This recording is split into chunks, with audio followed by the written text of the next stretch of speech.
So when these guys play Epcot, they just do this extended version for like 20 minutes. Thank you, guys. Encore. So much. Little Smash Mouth, All-Star.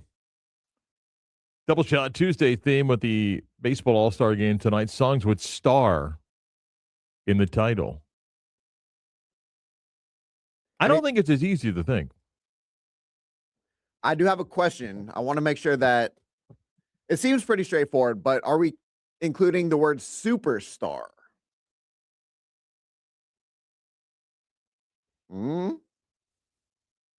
It depends on the song. I don't know.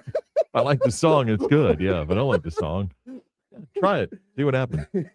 50857 on the text line for Double Shot Tuesday. Songs have the word star in the title. Gotta find something with Wolf Mother. Yeah. Boy, let's hope we do in the library of that. That'll really take it to another level. Anyway, how you doing, Chris? I'm good. Got some food already. Yeah. Thanks to the good folks at Elixir who came by and brought food for everybody here today. Best lunch downtown every Monday. Half-price cheeseburgers, half-price wings. This Sunday, catch the World Cup final. Elixir downtown, corner of Washington Street and Orange Avenue. They brought a ton of food out there. Oh, yeah. You know what was going on when I went to grab something, and I'm going to take this. I believe I have a buffalo chicken wrap. Bring to my wife. Yes, that's what I have too. You get the person that's doing the old, can I take a second thing here? Kind of looking left and right, you know. So I did have someone ask. Someone did ask me, who's the food for? I was like, us? Meaning everyone? I don't know if it is, though. I don't know. I got the email. I didn't. Well, but you're on the show. So hey, did you get the email? No, I wouldn't touch it. Don't touch it. You're not in the email? You're not in the know. Uh-oh. Yeah. So, anyway. Well, depending on how much is left, I might go back for some tater tots. Whoa! Yeah, I might go back for some tater tots. You got to eat a tater tot fresh, though. It still has a little bit of that crisp bite to it, you know? Yeah. Agreed. Happy Tuesday and welcome to all. Richie Saunders, of course, the basketball player at BYU. Now, in the NBA, his grandfather invented the tater tot. That's true. Yeah. If I hear that one more time, after being in the Big 12 for 3 years and hearing Richie Saunders' grandfather invented the tater tot, you know, one of those stories like, I get it. I got it. I know it. Yeah. So, anyway, lucky to be here after the hit I took last night in the closet. Putting my shoes away, turned in, wasn't quite in the entree of the closet, smashed my head on the corner of the door frame. Yeah. Lying on the ground. Need to get you some glasses Wife or something? comes in. Are you okay? Are you bleeding? No. You feel dizzy or nauseous? No. Get the hell up. No, she didn't say that. Yeah. Heating pad on the neck. Yeah, I did. Took a shot. Neck hurts today. Rattled the teeth a little bit of the bump on the head and everything.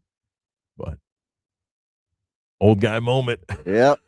That's how it ends. It happens. That's how it ends. Happens to the best of us. Matt Michelle's coming by for its weekly visit today. We'll get to Matt about 10:35. I know you're not a video games guy. Used to be, not anymore. But, you know, the EA college football game, much anticipated after being away for such a long time and came back last year, was a massive hit. Are you aware of the controversy in the new game?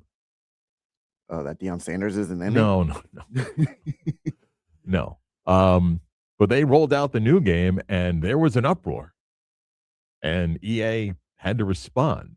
The story behind that coming up later in the 11 o'clock hour. That's a cliffhanger. Yeah. That's a cliffhanger. Yeah. And a little bit more Summer League basketball stuff. And just the NBA, which, you know, still make headlines. And we do have a World Cup semifinal today, France and Spain. We'll play today. That match in Dallas. Last match in Dallas was last Monday when I was in Dallas. And they had the quarterfinal match. But semifinals today, Spain and France. And then tomorrow, England and Argentina play in Atlanta. Last check, which was like 7:20 when I got here, and I checked, you can get in for $2,000 in Dallas today. That's it? $2,000. That's not bad. Way up top. Way up top. There it is. Yeah. Watching the game on the Jumbotron. Wow. Yeah. All right. Let's kick things off with everybody's favorite segment. It's almost like an unwritten rule that when you become a father, you become king of the bad dad jokes. What is Forrest Gump's password? One Forrest one. Are you ready to laugh? We know at least one person is. Here's CB's dad joke of the day. Oh, that's so great. I disappointed you yesterday. I set you up and you're disappointed. So I got to come back strong here, Mark. Why does my video look like a all-access cable show from Illinois in the 80s on the stream? Like, What this is like in what about that? 4D. Is that better? I don't know. Is it? I don't know. It still looks blurry. It still looks like some Maybe wipe the camera lens. European illegal stream. just like, I don't know. All right, go on. I'm sorry. What do you call a box of perfectly shaped candy canes? I don't know, Chris. What do you call a box of perfectly shaped candy cane? Mark, you'd call that mint condition. Candy canes mint.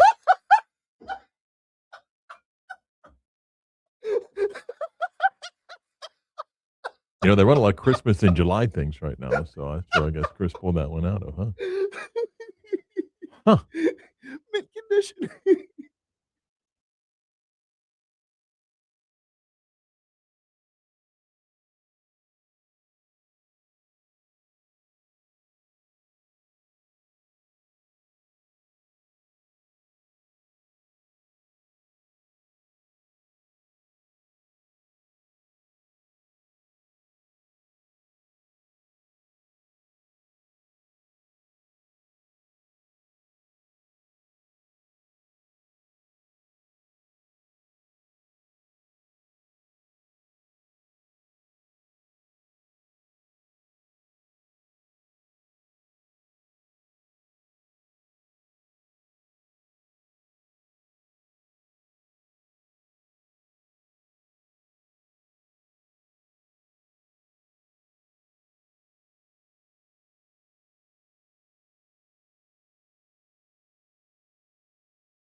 First video ever on MTV.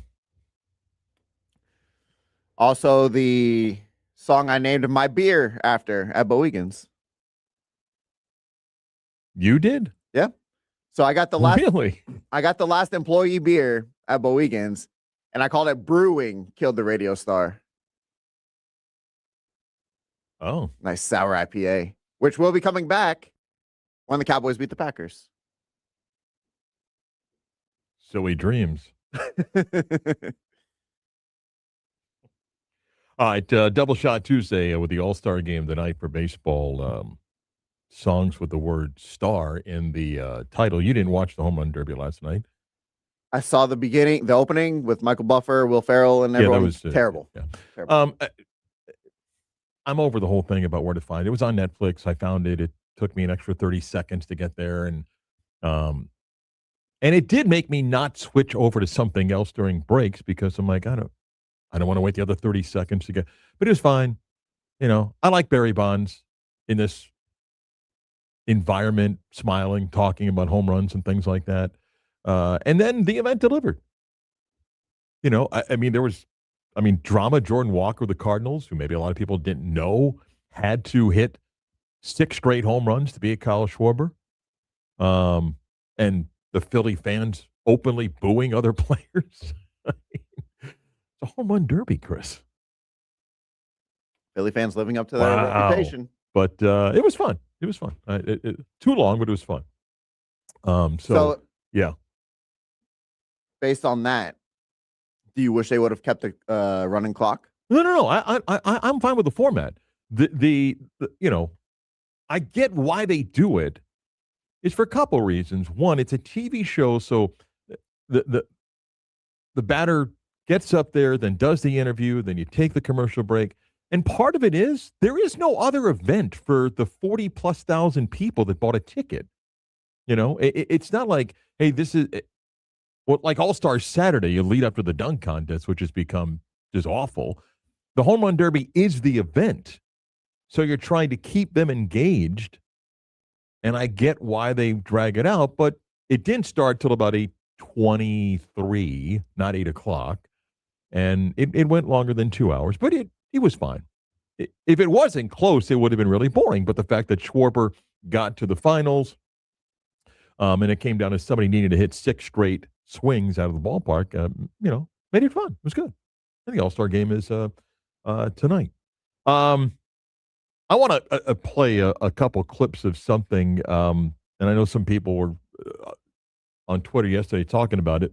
Ryan Russillo had Sean Sweeney on his podcast. Excuse me. And I like Ryan, particularly in basketball. I think it's his strongest sport, and he knows the league well. And it's the first time that I got to hear Sean Sweeney in a longer form interview. And it wasn't the standard, and this isn't criticizing any interview that he's done before, but he was more relaxed. I think in knowing Ryan a little bit, you just get different type of answers, Chris, as opposed to you have no idea who you're sitting down with, or you're the fourth of 9 interviews that he's doing and so forth. So I think, to me, it's the first time that I got to hear Sean Sweeney with an extended interview outside of a press conference where he's laughing a little bit, he's sharing some stories, and shows a little bit more than the intense personality that we see right now, which is fine, and that's how he's going to coach. But I just thought it was refreshing to hear.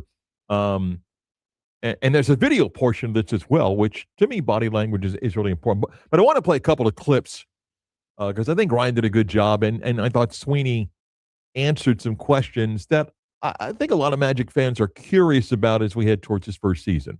And quickly, 10 o'clock hour, WY, Jim Orlando, WJR, HD2, Cocoa Beach. This is Sweeney on the interview process of what it was like to be interviewed by any team, and also the Orlando Magic. Orlando was actually the most thorough interview that I had. Why is that? 9.5 hours long, and they did the best job. Jeff and those guys did the best job of when they asked a question, they had follow-up questions that were like layered. So there was more depth that you had to give in terms of what you were talking about. Hey, this is what I think about, what schemes would be good offensively, and then they'd ask why, and could you describe different things within it. So it was by far the most thorough of any of the ones that I did. So, Chris, I found it interesting because, and maybe Sean Sweeney is a first-time head coach. I'm just going to guess, and maybe I'm dead wrong on this. If Jeff Van Gundy actually interviewed for the job, is it the same type of interview? Maybe, maybe not. Your thoughts? I think with Jeff Van Gundy being a little bit more of a seasoned head coach and a track record that he has, I don't think it's the same interview. Right, maybe not. But, and he said 9.5 hours. So, pretty intense. He's asked here about some of the things that they need to solve based on where the Magic are at right now. It's just, there's got to be an activation of all 5 guys a little bit more often here. So whether that's playing with more pace and getting into things quicker, being more clear in our spacing, making sure that we make the right decision. You know, I think just in general, the more that we hunt baskets and not the ball, we're going to be in better shape. And then defensively, this team a couple years ago was rock solid at the top of the league, and getting back to that, I think, is a big deal too. You know, like a good defense travels. And, you know, if you've got a great defense, you're going to put yourself in a position regardless of the night. You know, the game at the end of the day is get more shots, get better shots than your opponent. And so if we can get to that, which I think we can, we're going to be in good shape. I want to add something. Later in the interview, Ryan asked him about the NBA Finals, which at first he asked him, how many times have you or will you watch the NBA Finals? And he says, never. You know, jokingly, and doesn't really want to talk about it, but then he talks about it extensively. And he brought up something that I do think is interesting based on that clip about defense. Okay. Everybody knows here the Magic, they were an elite defensive team a couple of years ago, and injury is a factor in it. Everybody knows that. But he talked about getting back to that. But my point here is when he was talking about the NBA Finals and the way they approach things defensively. And if you go back and remember the NBA Finals, what did the Spurs do to Jalen Brunson a lot in that series? Do you remember? What, they picked him up full court? They what? Picked him up full court? And his point was that was designed on purpose because they wanted the Knicks to have to scramble on offense. And also to get the ball to Brunson's hands and make other people. And that was their intent. And his point was with younger guards, they were able to do that. And I'm not saying the Magic are going to be pressing 82 games all the time, but I do think, in listening to Sweeney, his point is we got to get back to that of what the Magic had a couple years ago. We got to be a pain in the you-know-what to the opposition so that they're exhausted when they play us. Now, he also acknowledges with that means you got to have the rotation to do it.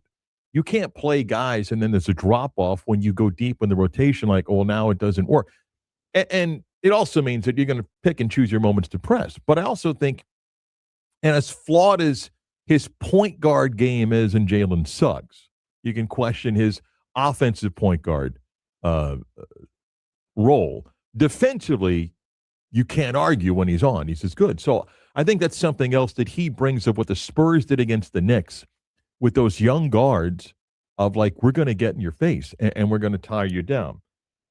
Russillo then asked him about shooting, and both kind of chuckled, meaning, yeah, that's been a problem in Orlando. And by the way, Russillo's been a big fan of the Magic's roster, and he also wonders about the shooting side of it. So here's the answer Sean Sweeney gave. That you've watched from this group. I mean, shot selection is always where it starts. You know, if you're not shooting a good percentage, it's either you're a bad shooter or you're taking bad shots, just as a general rule. So the more we can create good looks, the better we're going to be. And I think there's definitely some room to improve there. Yeah. Yeah, I think you're being nice about it because I think they would run the clock late and it would be a lot of like, I guess I got to shoot this now. And so I'm not saying this is Golden State from peak Golden State years from the collection of shooters that you have, but it just was an offense that And, like I said, yeah, we're sitting here. I mean, I'm sharing the frustration with you, and you're like, hey, I wasn't around back then. You mentioned running. Will this group run? Because you would think on paper it would want to run. Well, when we were in Dallas, we were a top 10 pace team the year I was doing the offense, and Luka Doncic was our point guard. So if Luka can be in the top 10 in pace, I think just about anybody can. And obviously his skill set is the best offense player of all time or whatever thereabouts. But yeah, we can run. We can get the ball up the floor. We can get over by 21 on the shot clock as a general rule here. Yeah.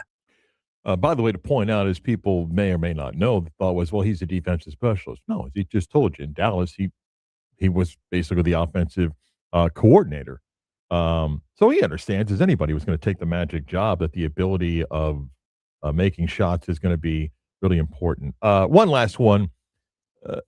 He was asked about Paolo, and maybe some people don't know this, but Sweeney gives the answer about the early start to the relationship with he and Paolo. Getting to know Paolo. It's been good. Yeah, I didn't know him, but I knew a number of people around him prior to it. Mitch Johnson, who I just worked for, is a Seattle guy. I went to the same high school. Spencer Hawes, who I coached, my man Yee Hawes, he's a Seattle guy. He knew Paolo. So I got a little bit of an understanding from those guys prior to it. And since getting the job, it's been really, really, really good. I went up to Seattle a couple weeks ago, spent some time up there working out with him, seeing how things were going up there. So I've liked it a lot. He's a smart kid. He's serious about how he wants to be a great player and a great winner in this league. And he's in great shape and working his ass off, which is important. Good stuff. Going out, seeing the star player, going to his turf, and so forth. And again, you can listen to Brian Russell's podcast from Barstool, wherever you get your podcast. And for me, like I said, it's the first time of a more relaxed, laid-back setting for Sean Sweeney to kind of open up a little bit. And he talks about his background in philosophy. And if you want the hardcore basketball stuff, it's there. And for that brief sample size, I enjoyed it. It was learning a little bit more about Sweeney than just kind of the fierce-looking competitor. And, yeah, I liked it. It was good. Just showed a little bit more about, who the head coach of the Magic is. Yeah, you always appreciate, getting to know someone, not just on the court and who he is, but kind of off the court and how he's relaxed and a more personable. But I want to compare something. Coaching changes happen for a variety of reasons. And Chris, I am pulling this team as an example because it's a team important to you. Mm-hmm. When the Cowboys made their coaching change, okay, they didn't blow up the roster. No. They made a coaching change thinking, okay, maybe we just need a different voice, a different coach, and then we're going to tweak with the roster. This is the same thing here. The Magic are making a change because they want a different coach, different voice to try some different things versus the coach that inherits a roster that is being blown up or will be blown up upon his arrival. That's completely different. When you take over the rebuild. And I think Sweeney understands that. Like, I think he feels like I'm pretty fortunate. I'm stepping into a situation that's got a couple of young stars that I think I can do some things with. Again, do the Magic have enough? I don't know. I still think their shooting is a very, very big concern, but it's different than the complete rebuild. Well, if you wanted to just keep it in basketball, I mean, look at Golden State going from Mark Jackson to Steve Kerr. They didn't blow it up. They just needed a new voice. Your New York Knicks, Tom Thibodeau to Mike Brown. Yeah, I think the Knicks might be a better example. When Kerr came in, that hadn't yet taken off the train, meaning the dynastic change. But they had been there. But they had been there. And I'm just saying, there's different situations when new coaches come in. And it's one thing if the Magic have made a decision, we're going to blow this thing up. Hey, understand as you come in, there are going to be parts coming and going all the time, and we want your say in that. This is the team. Same deal in Dallas, and it's different in turning over an NFL roster. But the Cowboys didn't decide, well, we're done. We're going to go rebuild for 2-3 years. This is what we want you to do. It's a little bit different with Jerry's control, but you know what I'm saying. I mean, you're right about the Knicks. The Knicks didn't change anything. They just changed voices. Yeah. It worked. Okay. And Jalen Brunson and OG Anunoby did their thing. So it's different when you have that coach that's not stepping into a bad situation. The bad situation for the Magic has been injuries and poor shooting, and a message that didn't seem to resonate anymore. Jamal Mosley, I think, is stepping into a situation that is more of a not about complete rebuild, but a bigger roster tinkering in the next couple of years than what Sean Sweeney is with the Orlando Magic. I mean, they have to, otherwise Pelicans aren't going anywhere. So, but I liked it. It showed me a different side of Sean Sweeney that shows more than just this intense guy. He clearly is going to be that guy on the bench, but it's nice to know that there's more behind that. Matt Michelle in about 25 minutes for his weekly visit. A few things that UC have to talk about.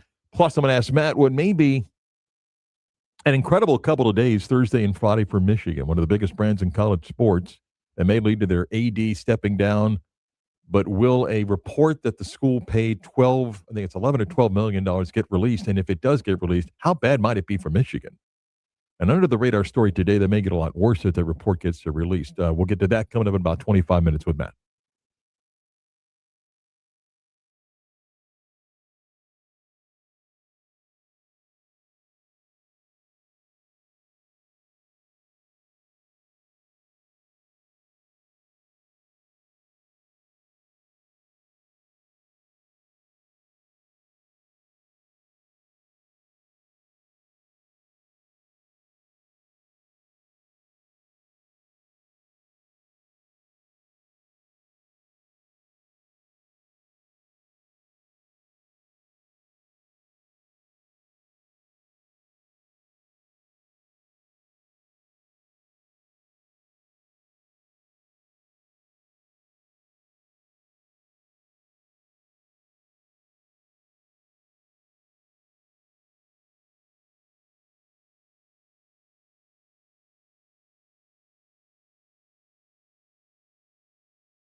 Oh, nice. Little Bad Company here.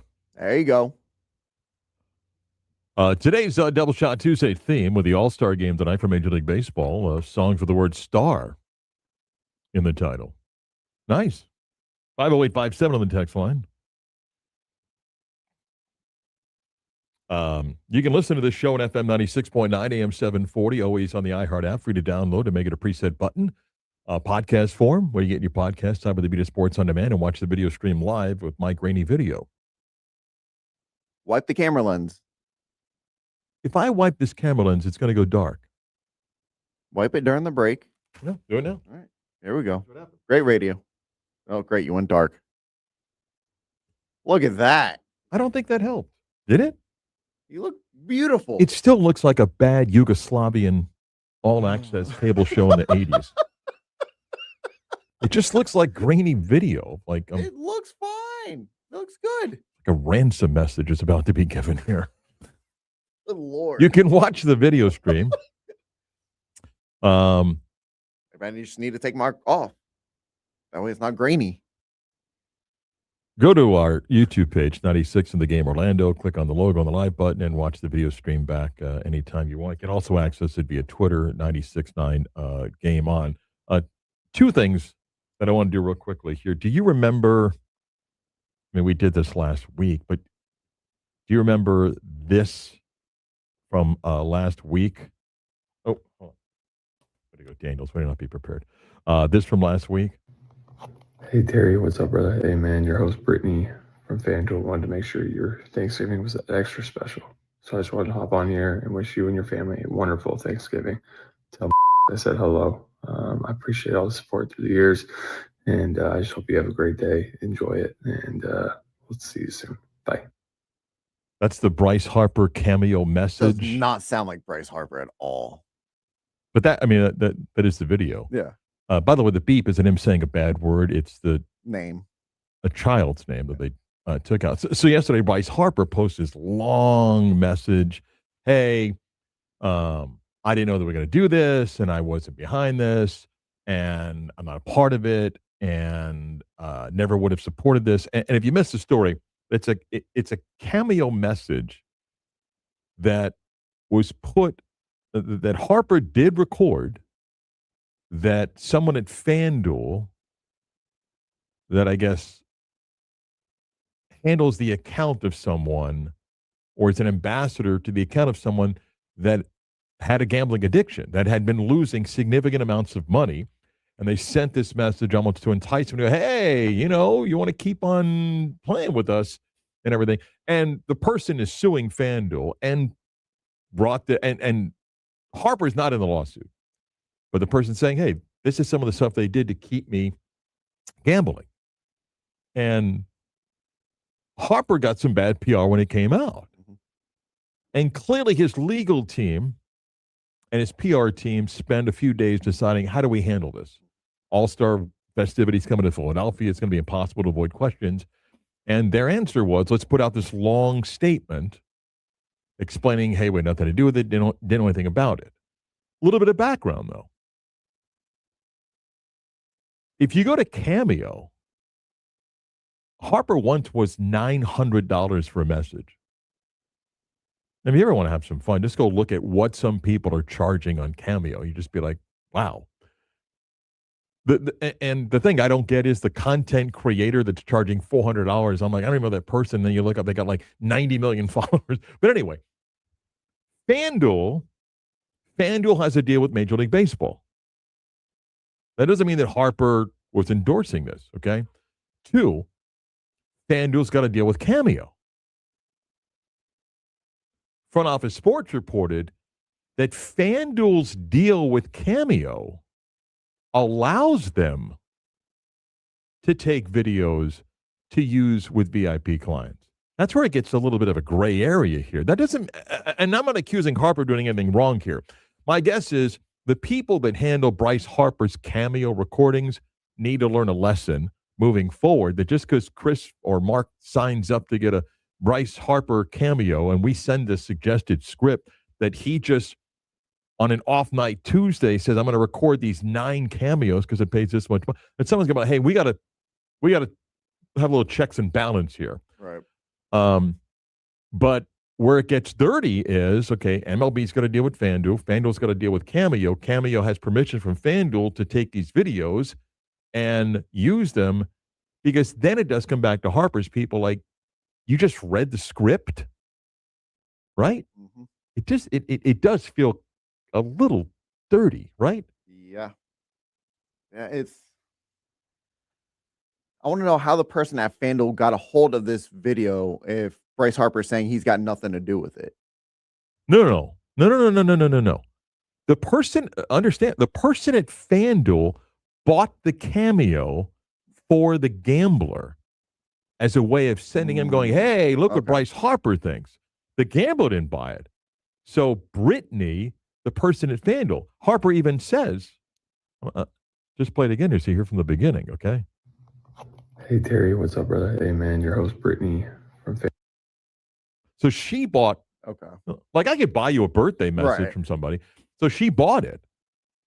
And what the gambler is claiming is that, hey, they used this to keep me addicted.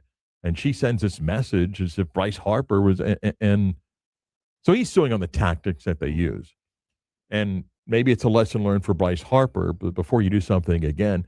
But he's claiming that FanDuel, that he never gave FanDuel permission. The argument back is, okay, separate deals here. Major League Baseball's got to deal with FanDuel. That's one thing. FanDuel's got to deal with Cameo that allows this to be done. And he can say, well, I didn't sign off on that. That seems like a deal that you got to figure out which FanDuel. Yeah, because if I mean, Richard Hale's going to talk about this on Friday more, but yeah, go ahead. because if Brittany from FanDuel bought the Cameo. She bought it as FanDuel buying it. She didn't buy it out of her pocket. Right. Yeah. But I'm saying, like, so if that's the case, then it seems pretty straightforward, the tactic that they were trying to do. No? They who? They being FanDuel. Of course. But the question also is Harper and his people that oblivious? I think they're going to play that card. Okay, I understand that, but again, I'm trying to put my shoes in trying to put my feet in Bryce Harper's shoes here. I'm going to guess that his people come and say, hey, I know you got an off day or you got a window. I need you to record these 9 cameos. The only thing I could think of is Bryce Harper did not know the video. Like, he knew where it was going. He just maybe didn't know that he was addicted to gambling. Oh, no, I believe Bryce Harper there. I'm saying this is about Harper's people. When you get a script that says so-and-so from FanDuel, shouldn't that have been a red flag? Now, maybe it's like, hey, No, because you could think of it as a VIP experience. But I'm saying Harper's people should have had a bigger red flag. They probably think that, FanDuel wants to take care of one of their clients, VIP experience kind of a deal. Yeah, it's all a really odd gray area. Oh, yeah. Yeah, and again, Harper's not involved in the lawsuit, but I'm curious what happens. Okay, a quick pivot. According to a YouGov poll, and that's not government, that's just this polling service. Let me see how many people this was. This is a few thousand. I don't know the exact number. Over 4,000. Okay, what percentage of U.S. adults believe if you took a penalty kick in a FIFA World Cup match that you would score? What percentage of adults think if you took a penalty kick in a World Cup match that you could score? I think it's a majority. I'd say at least 60%. 60%. Yep. This isn't like you and me getting on a field and so forth. In a World Cup match with all the attention, all the drama, and so I think it's a majority. I think people do not take into account all of the factors that go into something like that.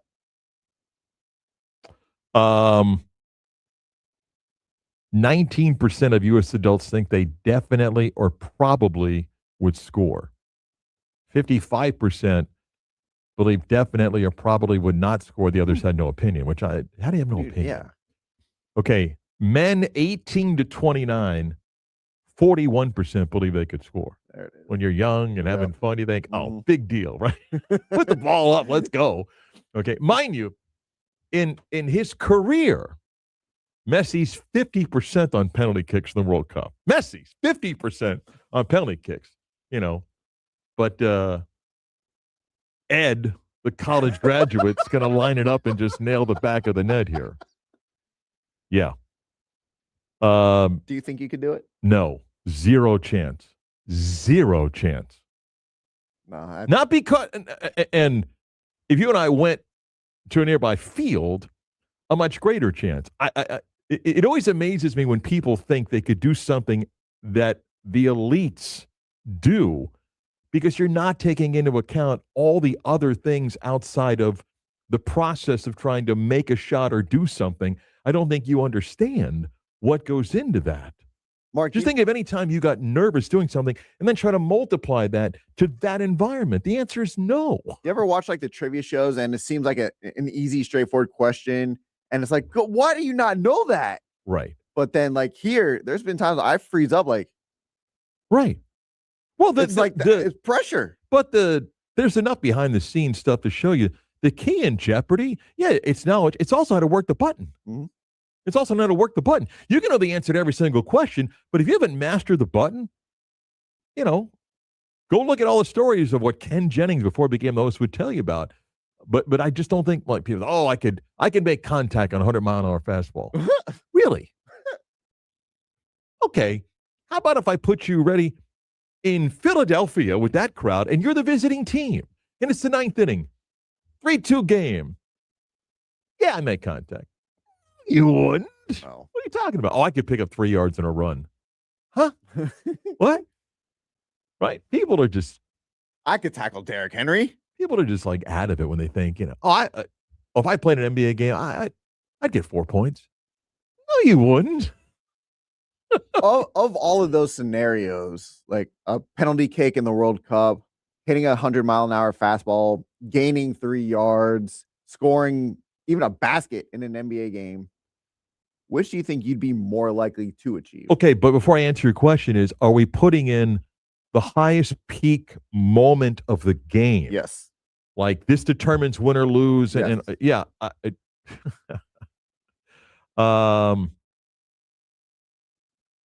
It sounds stupid, but like on the run, how many yards do I got to get? 3. I could luck into a good block.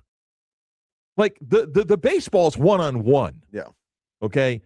The run, yeah, if there's a small gap, I got to make a cut. But I could also luck into the right side, getting a great block that frees me for 3 yards. But anything that is either one-on-one or like, okay, here's an 8-foot putt to win the Masters. Are you kidding me? Like you're not standing over that putt like I got this with ease. Even a 5-footer. I don't think people understand that.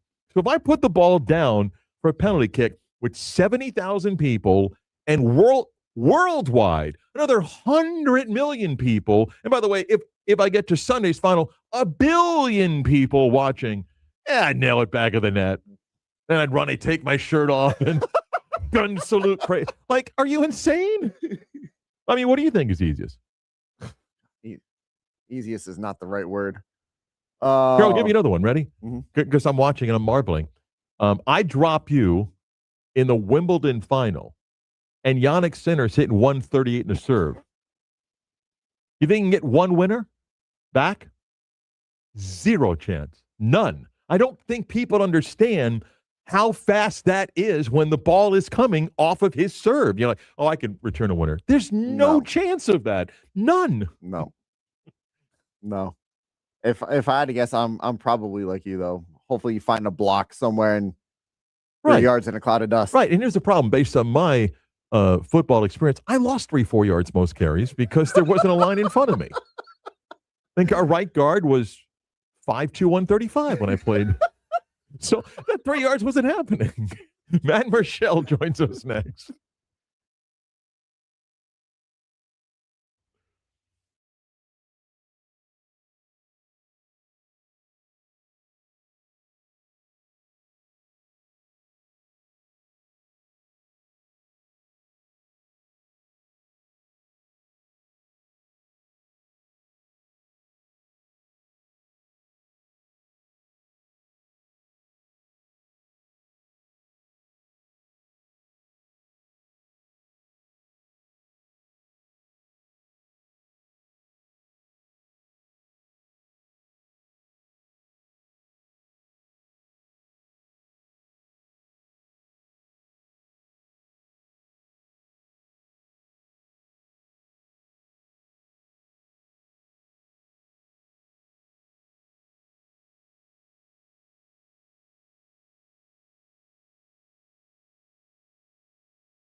Oh, Highway Sugar, Deep Purple. Highway what? I mean, Highway Star, not Highway There it Sugar. is. Yeah. Double shot Tuesday theme with the All Star game. It's songs that have star in the title. Let's get to Matt Michelle. This segment is presented by Bowegan's Beer Company. Green inside. Let's tackle the latest news from UCF and around the world of college football with the Orlando Sentinel's very own Matt Michelle. Give him the Heisman now. Hit up Matt on Twitter at OS Matt Michelle. Matt Michelle, the Orlando Sentinel, joins us. If you're watching the stream, you get to see Matt's handsome face as he joined us on the video stream as well. Chris, by the way, before we came out of the break, goes, hey, Matt's connected if you want to type something in the chat. Nothing wrong with that. What did I type? I like lamp. Thank you. Good morning, Matt Michelle. How are you? I'm doing well. How are you guys doing this morning? I'm doing really good. I want to start. Let me dive into some things. Every single day, there's a news story about a lawsuit of players in college sports seeking another year of eligibility. The latest is involving JaMychal Stillwell, who played at UCF this past season, was arguably their best player, certainly at times he and Themis Folks. I don't know where this one heads. We just saw a judge in Ohio make a hometown ruling for players at universities there. So what do you know? What's your thoughts? And what is realistic here? Yeah, it's an another interesting lawsuit. This one again is filed by Florida attorney, Darren Heitner, who's had a couple has been involved in a bunch of these lawsuits, basically representing players. He's actually the one that filed a lawsuit with Dean Miller, if you recall, the former Kansas or defensive end, who was trying to get an injunction for eligibility to be able to play for UCF football this year.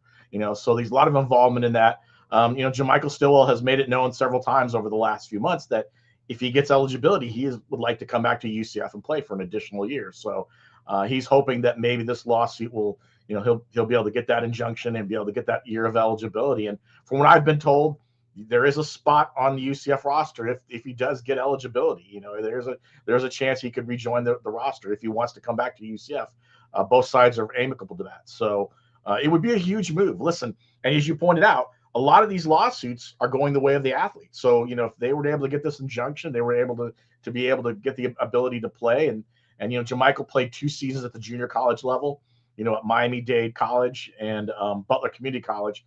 And he's hoping that maybe the judge will rule the idea that, listen, that they take those years as not necessarily counting for his eligibility of 4 years. And with the new ruling with the age-based eligibility laws, he's going to try to take advantage of that. So it's going to be interesting. And if he were to somehow win it, I think it would be a huge get for UCF to add Stillwell, who was essentially the heart and soul of that team last year.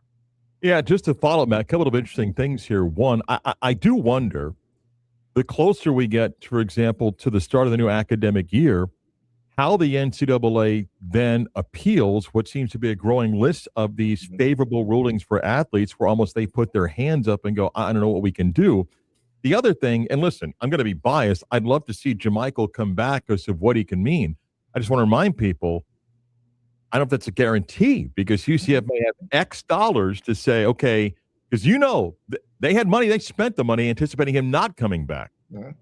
I don't know if there's endless dollars. And if JaMychal Stillwell gets cleared to play a season, there'll be bidders. Yeah. Oh yeah, they'll be going after him. It's interesting in the lawsuit. It actually specifically says under JaMychal's case that he would like to return to UCF, and that there is a spot for him. So that's an interesting kind of caveat in the lawsuit itself. So now whether that's true or not, as you mentioned, because I'm sure if he gets the eligibility, there's going to be a lot of schools going to be throwing a lot of money at him. UCF had to move on with the idea that he wasn't going to be around. They can't sit around and, hold on. But also too, if he comes back, that kind of takes, that kind of changes the lineup a little bit. They built this roster without the intent of him coming back. So now all of a sudden you start looking around. It'd be good to have him back, though. Yeah, exactly. You don't have him back yet. But the idea is you'd have to move some guys around. So this is one of those interesting things. This is not the last lawsuit we're going to see. This, Mark. We're going to have more of these across the country. And I think it's interesting to see where some of these players, they want an opportunity to come back. I think what I've read is JaMychal has been around the country. He's actually gone to some NBA camps to try to work out, to try to maybe see in case this doesn't work out. So it's going to be interesting to see maybe how this all comes out in the end. Let me stick with basketball. You had a piece in the Sentinel recently, which people can check out online, OrlandoSentinel.com, and sat down with Johnny Dawkins. And let's just assume the Stillwell thing's got to be resolved. But kind of summarize what you took away of talking with Johnny, who, again, had to go in and rebuild. They did bring a few pieces back. But what does Johnny think about the job that he and his staff did and about their team moving forward? Yeah, it was interesting. I spent about an hour with Johnny last week, and we caught up a little bit about what happened after the NCAA tournament. And he said, with the way the things are right now, there isn't much time to sit back and enjoy, getting to the NCAA tournament.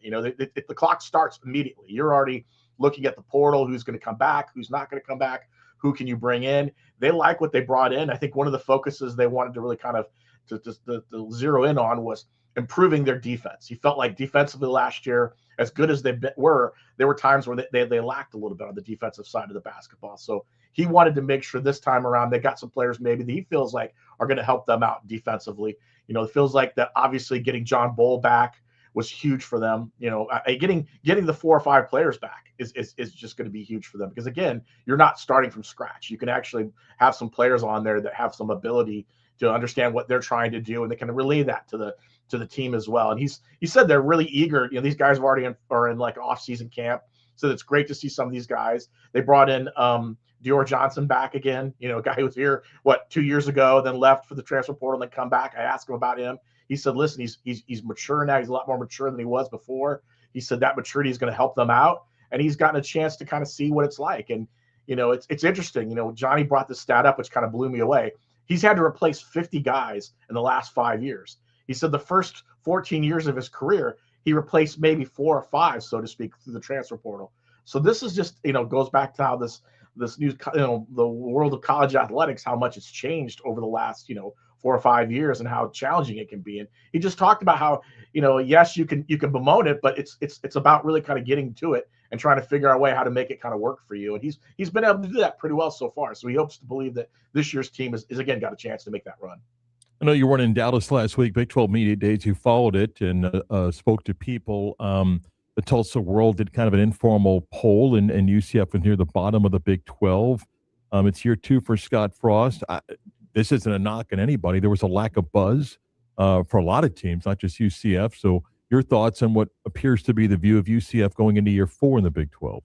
Yeah, I think it's going to be, it's interesting. I think a lot of people outside the state of Florida maybe just, don't really see UCF being much of a factor, when you look at the rankings. I will say, as I told people, last year's media poll, UCF was ranked last, and so they've moved up a little bit, if you could say that. Now, I didn't have them. I voted in the poll, and I didn't have them down at 14. I had them at 11, because I felt like this was a spot where, UCF is going to show some improvement this year based on the players they brought in, based on, the schedule.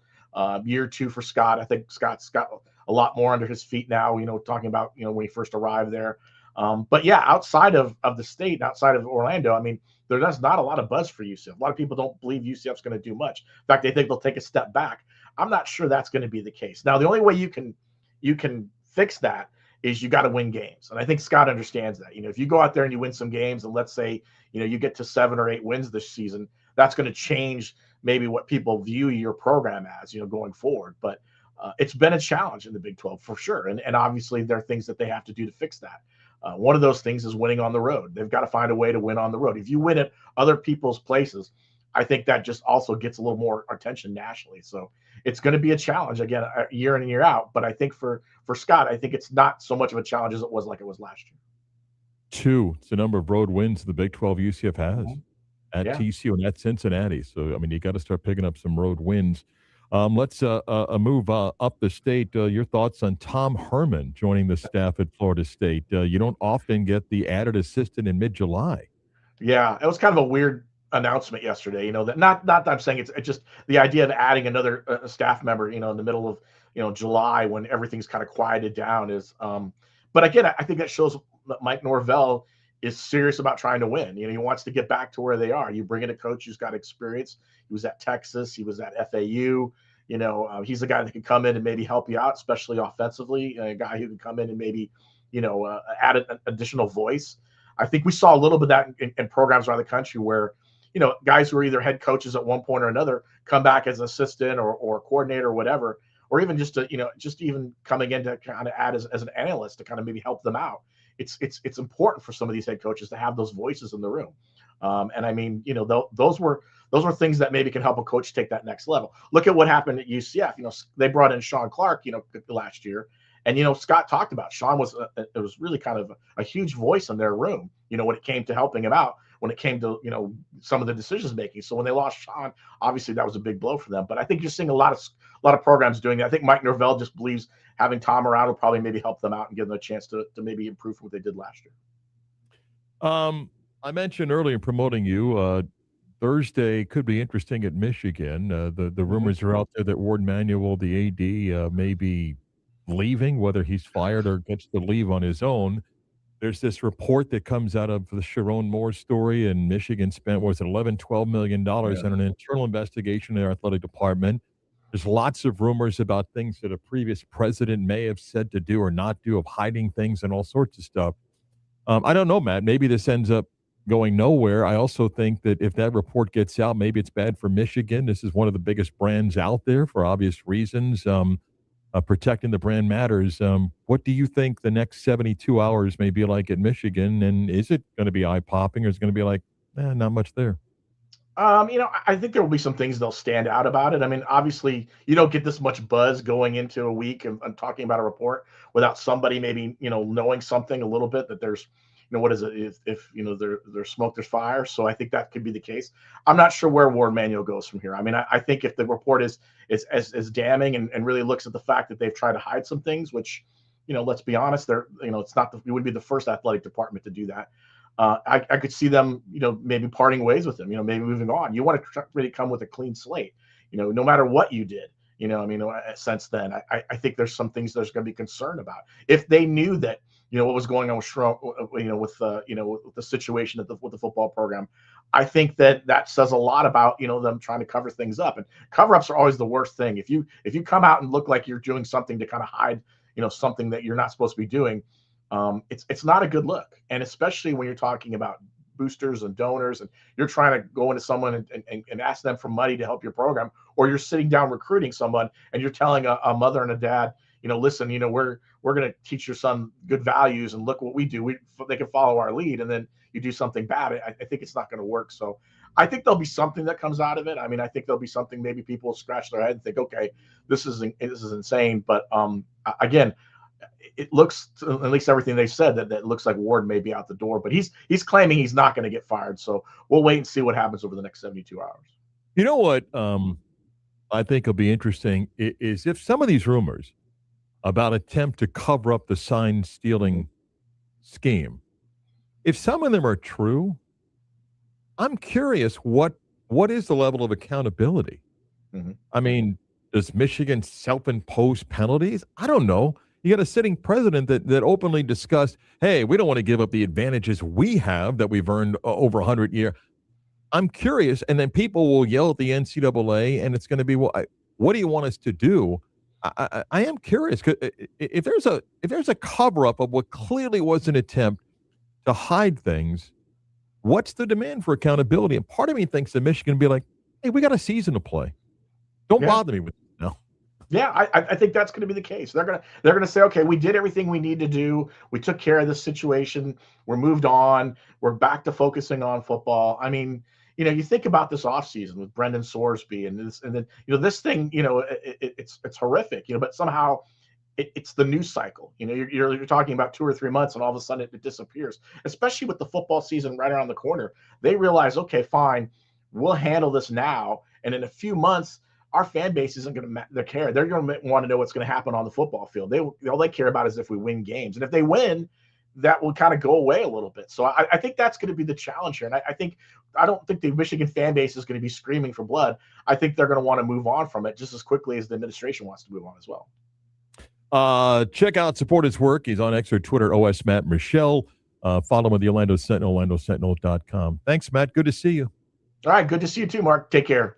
Good stuff getting Matt on. Chris, you figured it out. I figured it out. Pretty proud of myself, actually. Matt's got a good-looking background. I like different stuff there and everything. Yeah, he does. Nice stuff. There we go. All right. Now you can see Matt every week when he does this with us. Busy 11 o'clock hour coming up. I teased this earlier. Maybe you're part of the group that waited for a decade plus for the EA college football game to return. When it did last year, it was a massive hit. This year's game has come with some controversy. We'll get to the story behind that coming up in about 20 minutes. First, a World Cup update. World Cup update brought to you by Fitter's Green Irish Pub. First semifinal match today in Dallas. France and Spain play at 3 o'clock Eastern time. Tomorrow it'll be Argentina and England. Chris, you know what's interesting about the Argentina-England game early? No, what's that? The head referee is MLS ref Ismail Elfat. Why is that unique? Because anytime Lionel Messi plays in a match that he's the head ref, Messi has never lost. Bring out the conspiracy theories. I'm just saying. That's the second semifinal that'll be played tomorrow. By the way, people that wonder, well, why are they not doing this in prime time in America? That's because in Europe, it is prime time, and the times for matches are selected well in advance. The World Cup update brought to you by friends at Fiddler's Green Irish Pub, also brought to you by Jameson Irish Whiskey and Carlsberg Beer. The place to watch all the exciting World Cup action is Fiddler's Green Irish Pub.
The news. Yes. Now it is time to do the news. But now it's time for the news. I was up on the video stream. Just blew my nose. I was up.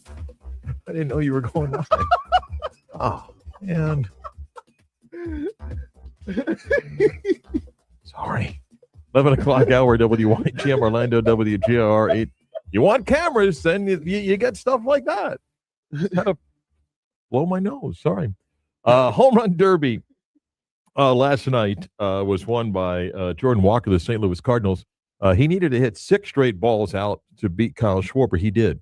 He wins $1 million. His salary this year is $799,400. So he beat out Kyle Schwarber to win the home run derby, which was exciting last night. You watched, and the change in format, I think, was fine. All-Star game is tonight in Philadelphia. World Cup semifinal today, the first of 2. In the semifinal, England and Argentina will play tomorrow in Atlanta. Today in Dallas, it'll be a matchup between France and Spain. The 2 winners will play in Sunday's World Cup final. The France-Spain match, I cannot even imagine what the European TV audience is going to be for it. Just it will be absolutely insane. And 2 of the biggest brands that you could think of playing in the World Cup semifinal. Back to basketball. Summer League continues. The Magic are continuing their play. Out of 100 basketball fans, Chris, I'm making this up here, so you can give a made-up number. How many really are into LeBron James signs blank? You have the hardcore LeBron fanatics. But do you think Rich Paul has just done such a job to drag this out where you're like, who do you think still is like sitting on the edge of their seat for this here? This is annoying. This is like me, look at me. I want all the attention. Me. Like, can we stop? Mm. Can we stop? But to your point, I'll say maybe 15. Mm. Tyler Hero says he wants to move on from his incident with Bam in a bio. Don't blame him. People get in fights. It happens. He got hit. You move on. We're gonna get in a fight. We can. But maybe Really? that'll bring up the stream numbers. Marc Daniels versus Chris Vasquez. Who you got? I'm a lover, not a fighter. Then I go to hit a kick, and then I go down and tear an ACL. Wow. Too soon? Emma B admits that they've got some challenges with the Players Association if we're going to field an Olympic baseball team in 2028 of MLB players. Well, so is that strictly because of a looming lockout? No, do you know what? This is Jeff Passan who wrote this. Mm-hmm. They're arguing over participation agreements, hotel rooms, and tickets. So this is my fan reaction, and I understand the labor battle here. If you two sides can't figure out what potentially could be the greatest marketing moment in a long time, I mean, we just saw how big the World Baseball Classic was. Now we're thinking about, yes, interrupting the summer schedule to a degree, although the Olympics will work with you in scheduling this to make it as quick and simple as possible. In Los Angeles, to duplicate the World Baseball Classic on even another level, because it's the Olympics, if you guys screw this up, forget it, man. Just forget it. I mean, figure it out. I get the labor deal. It's a much more complex thing. If you guys can't figure out how to do this, then just, leave me alone. I'll follow the sport. I'll love my team, but you cannot screw this one up. You cannot screw this one up. Yeah. Right? No, you can't. You can't. Yeah, we're going to do the Summer Olympics in Los Angeles, and let's get the major league players involved. I don't know. Could come down to a block of rooms at the Ritz. You can't let that happen. That's not a good look either. You just can't do that. So my advice is figure it out in whatever way that You tell him, Mark. Yeah. Wow. Huh. David Steele's retiring. Magic just posted this. After 37 years as a voice of the Magic, early on radio, now on television, David Steele has announced his retirement. Dante Marchitelli takes over as the new television play-by-play announcer. Good for Dante. And after 37 years, David says that's it. Yeah, not going to do a final year. So David Steele retires after 37 years as the TV voice. David had cut back his schedule a little bit, particularly the long road trips and so forth. Dante was the obvious replacement, having been there and filling in for David. And just on a personal note, David Steele was at the University of Florida when I got there as a student. And when I started working in first radio, then radio and television up in Gainesville, David was fantastic, very accessible and so forth. And then we both moved to Orlando. Me broke taking a $12,000 a year job, David being named the radio voice of the Magic, a little bit different journeys to get to Orlando. But the first couple of years, the Magic aired on this frequency, 740, and got to work with David doing stuff. And was working with Dennis Newman, and then Dennis was doing pregame before David moved to television, and Dennis then took over on radio. So here's how old I am. Okay, I've known David for 40 years. Longer than I've been alive. Yeah. Not to age you guys. And David is one of the great individuals in the industry. And one of the many things I've always respected about David Steele is he is as genuine as you find, meaning he's the exact same person off the air that he is on the air. Got a great, quick wit, dry sense of humor. And he's just genuine. And I think any Magic fan that's been around for a while would tell you that David has been the fabric of the team, at times even more than players that have been here for a long stretch of time. So I wish David nothing but the best in his retirement, and has been one of the greats to do it, and to do it that long with a franchise. Great job. Good for him. That's the news. Back with the interesting story of what happened to EA College Football 27's game that caused so much controversy next.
And Fire Shining Star for Double Shot Tuesday.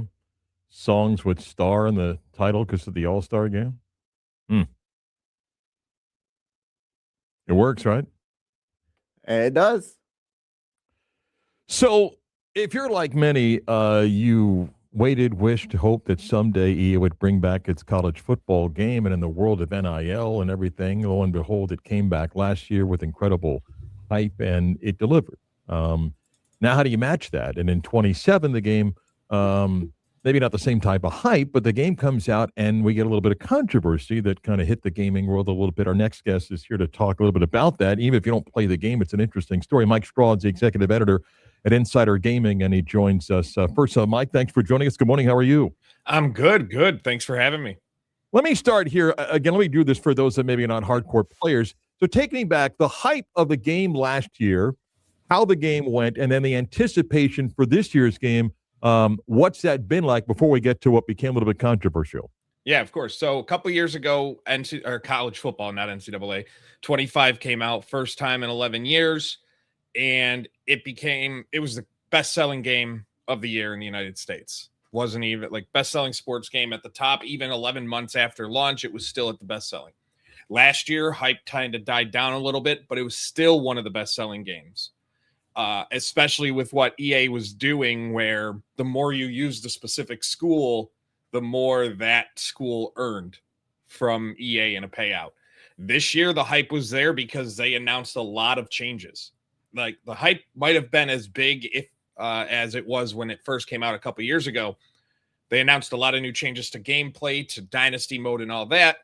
Game comes out, creators were hyping it up, and then people found pay to play, pay to win mechanics within offline single player modes that led to where we're at.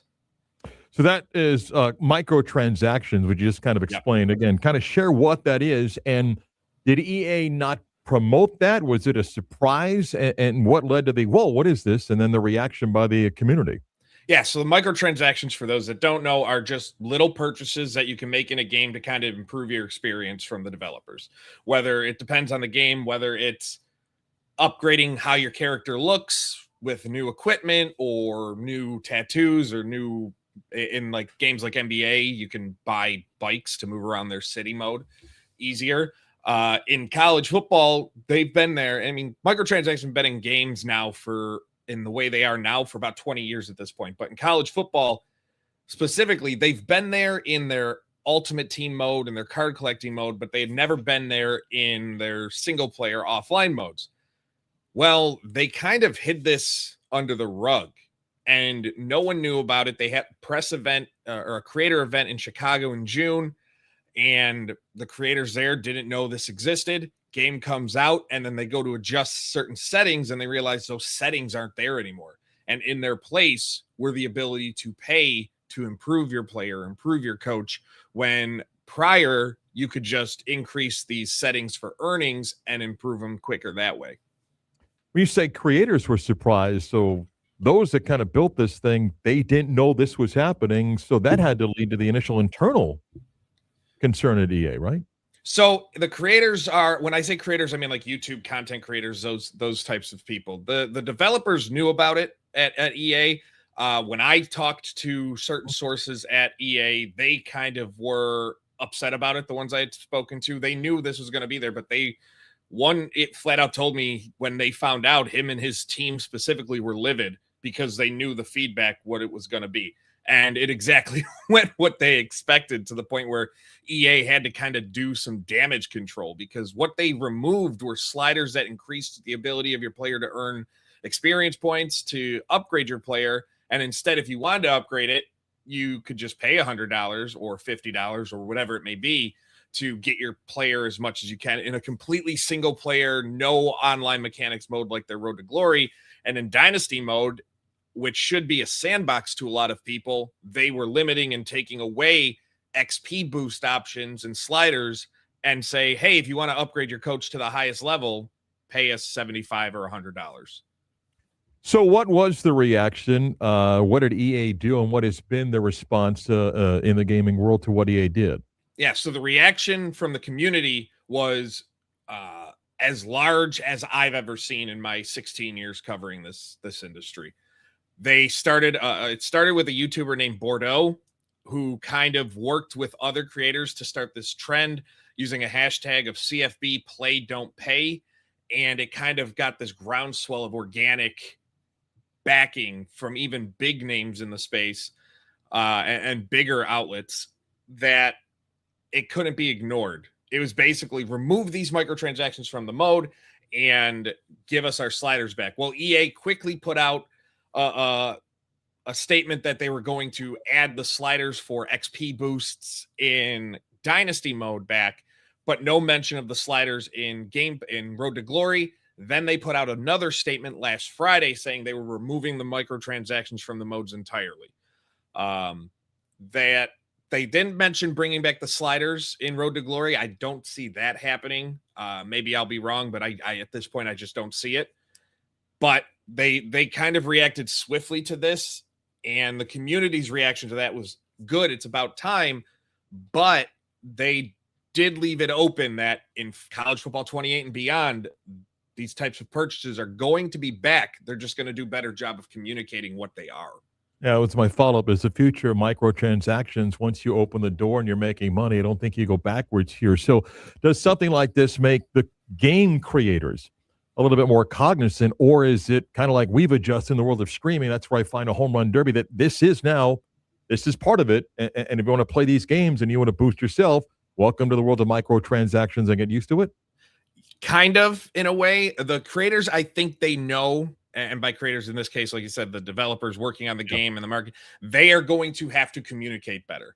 I don't believe the backlash would have been as loud and as strong had they said, by the way, we are adding this into these modes. If you want to boost, you're not going to need to play, because at the end of the day, you don't need to pay to play the mode or anything like that.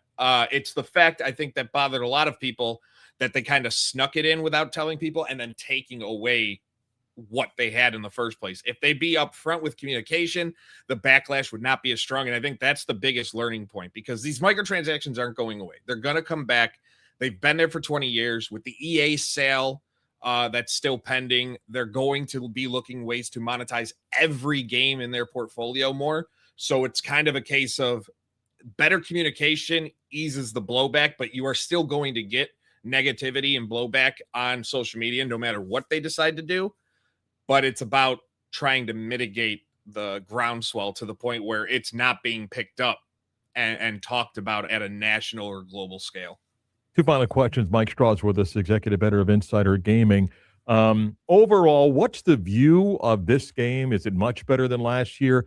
And the challenge that EA and even other game developers have of just keep raising the bar because the standard is set. So let's just focus on college football. Is this game significantly better than last year? And are they able to keep up to that, hey, you got to give me more stuff so I keep coming back? So as far as if it's better, it depends on what your thoughts of the last game was. Personally, on the field, this might be the best EA Sports football game we've had since 2009 to 2011, that era.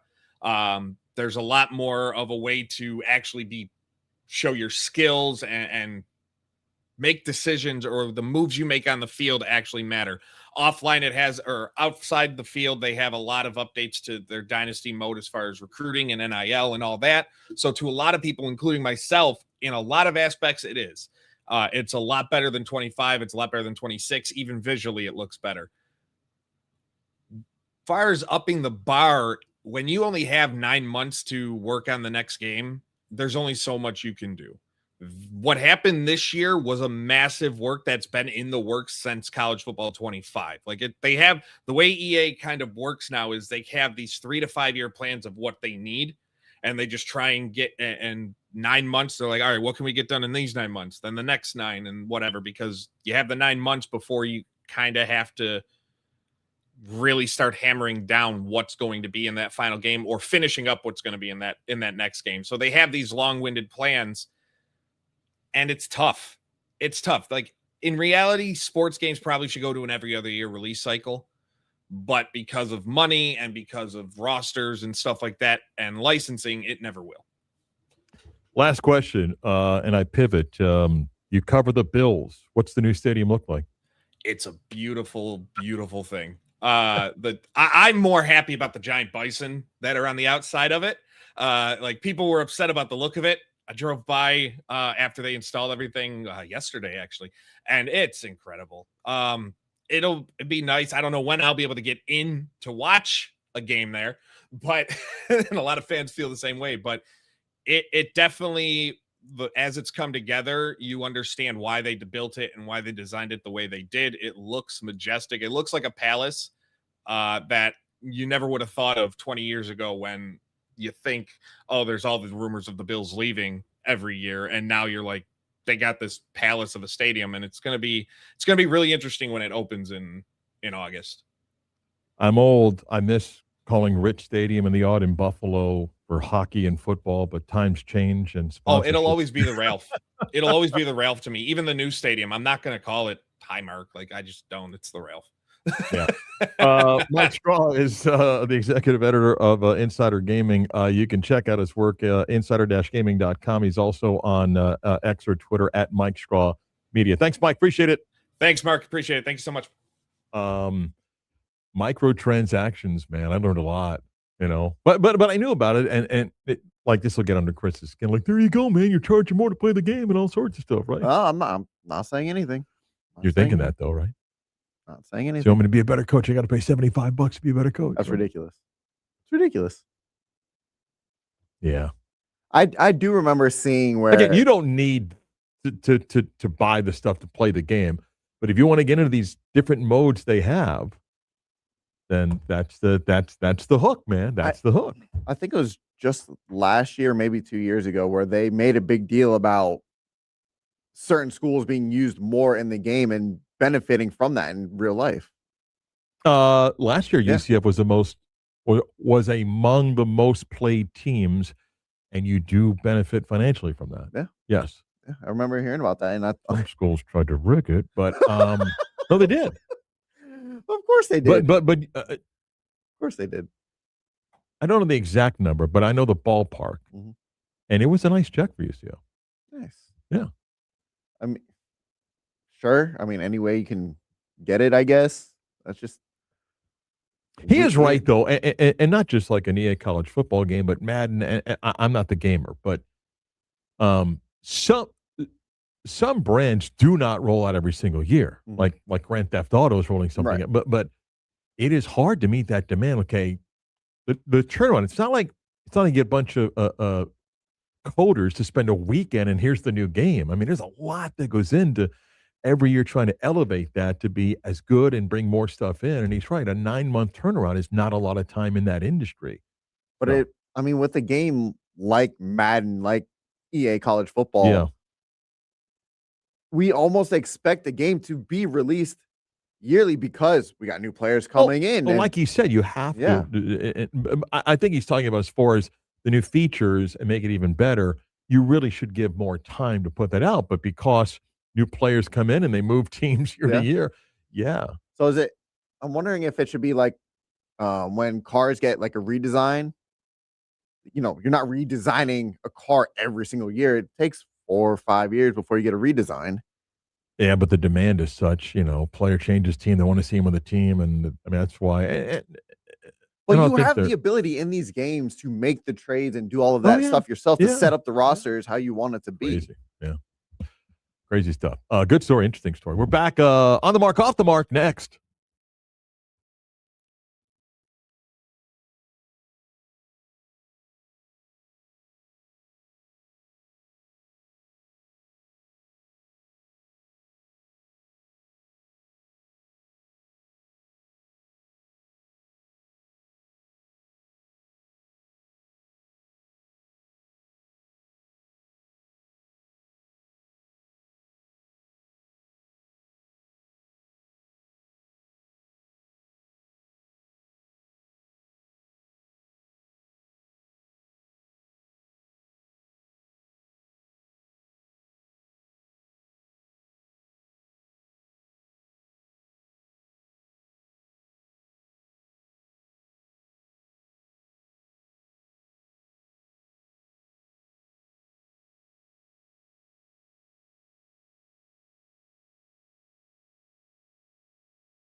I might be pushing it with this one. It's The Weekend. Yep. What's Star the name Boy. of this? Okay. I wouldn't have got the name of the song. Star Boy, but Star Boy is one word. So I don't know if that's going to count. Yeah, it's all right. All right. As long as you say it's okay. Theme on Double Shot Tuesday has been with the All-Star game tonight. Songs that have the word star. Not a bad run of songs for the audience today. I think we did pretty good. Quick, a bit of news before we get on the mark, off the mark, and the Magic put out a release earlier. David Steele, after 37 years being a voice of the Magic first in radio and television, is retiring.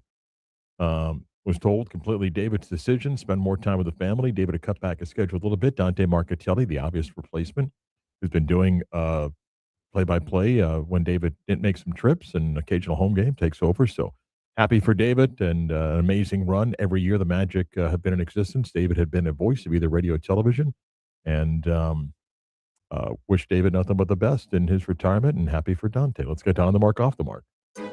It's a Tuesday staple on the beat of sports. On the mark, off the mark. Presented by Bowegan's Beer Company. Bowegan's, recrafting perceptions. On the mark. Truly, see what's going on? Yeah, with a TV, I forgot a piece of watermelon. And all that. I guess on the screen. So professional. How we doing on the beat of sports? Sports Business. So good. Sports Business Journal wrote an article a few days ago discussing Jameis Winston and his involvement of coverage during the World Cup. He's quickly gained a very favorable reputation in any sport that he covers. His pre- and post-game speeches are legendary.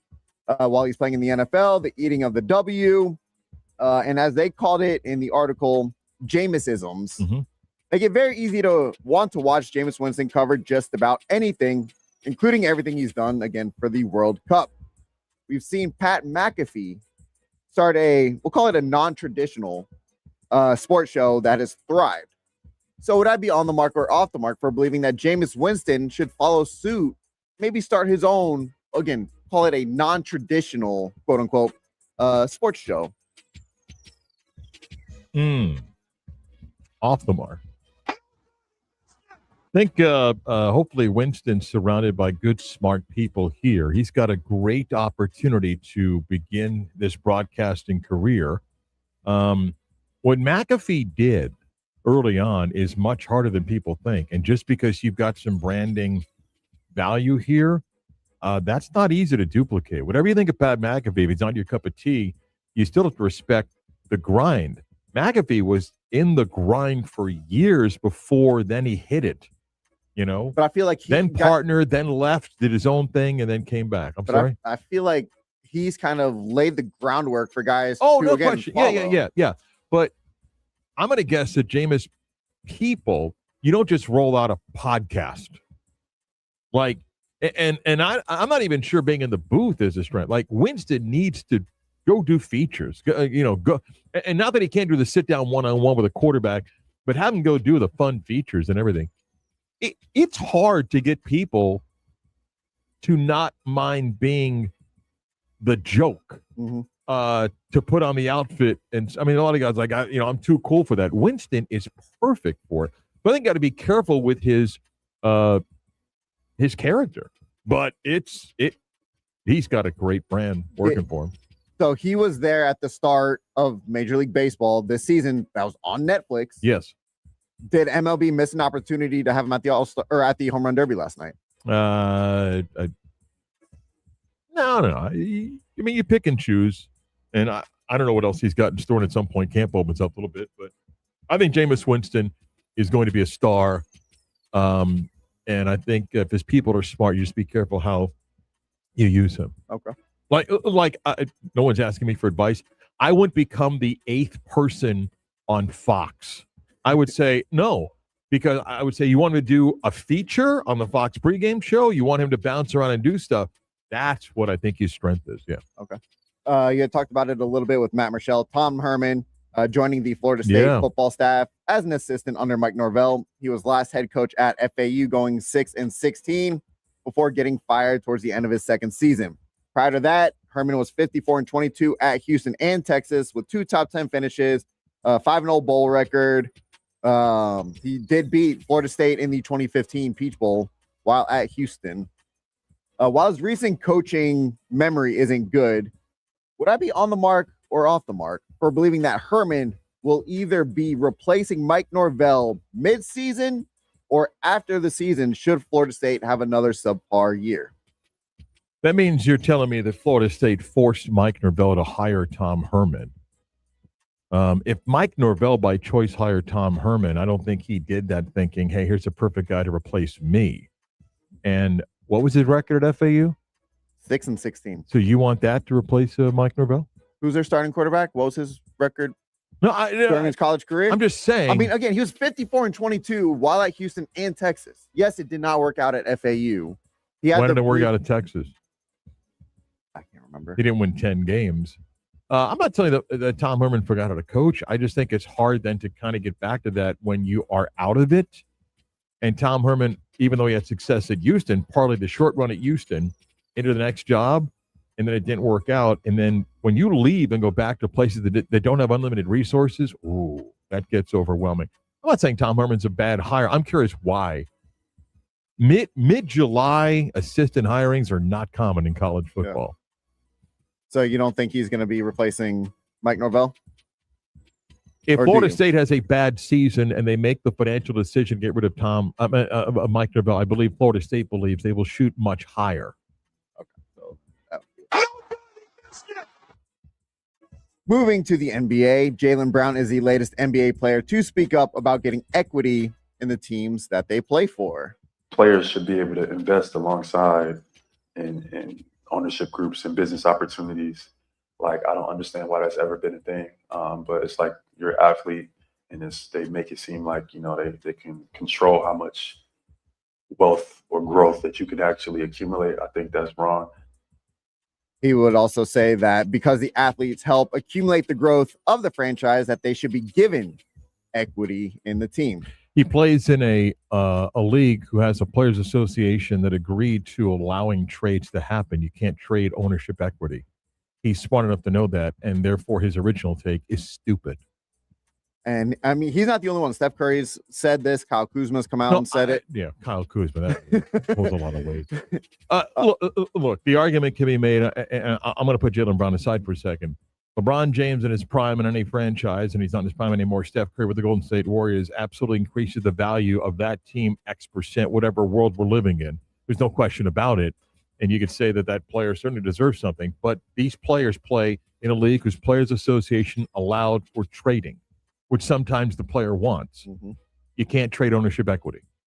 So if you want to tell me the system that allows that to happen, and by the way, what I would just divest, that's not as easy as you think it is. So I understand what they're saying. What really they're saying, guys like Steph and LeBron, is they've never played with true ultimate unrestricted free agency, which allows an owner to pay a player whatever they believe they are worth.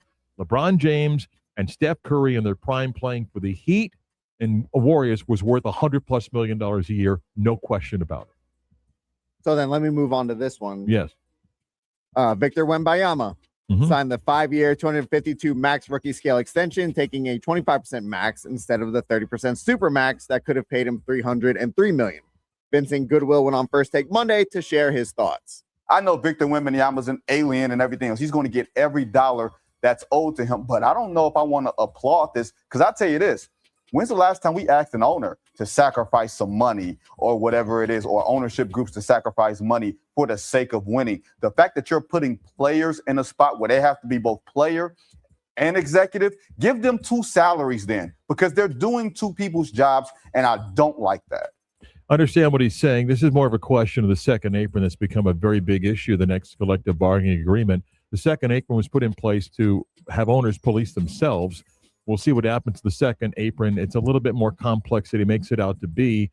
No one put a gun to Victor Wembanyama's head. Maybe the Spurs tried to sell him into it, and he fell for it. He didn't have to do it. It was his choice. Am I on the mark or off the mark for believing that the second apron is actually good for the NBA and at least doing its best to try and prevent super teams from forming? I respectfully disagree. I think the second apron is now hurting the NBA, and you can just take a look at this offseason right now, where I don't think it's been helpful for the league. You don't think the player movement's good for the league? We have player movement. I'm not quite sure that the second apron is helping, because I think there'd be more. And I think you'd see more teams be a little bit more aggressive, but because of the fear. I think if the second apron goes away, I think we're going to see teams like Miami just load up on superstars because they can pay whatever they want. No. I'm not calling for unrestricted cap. There's a cap. The second apron just penalizes you. And I think they'll figure out a way to maybe adjust that. I don't know if it's going away, but they may raise the number. On the mark, off the mark. Back to wrap up the Tuesday show next.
Time for the latest news, gossip, trends, and off-the-wall stories.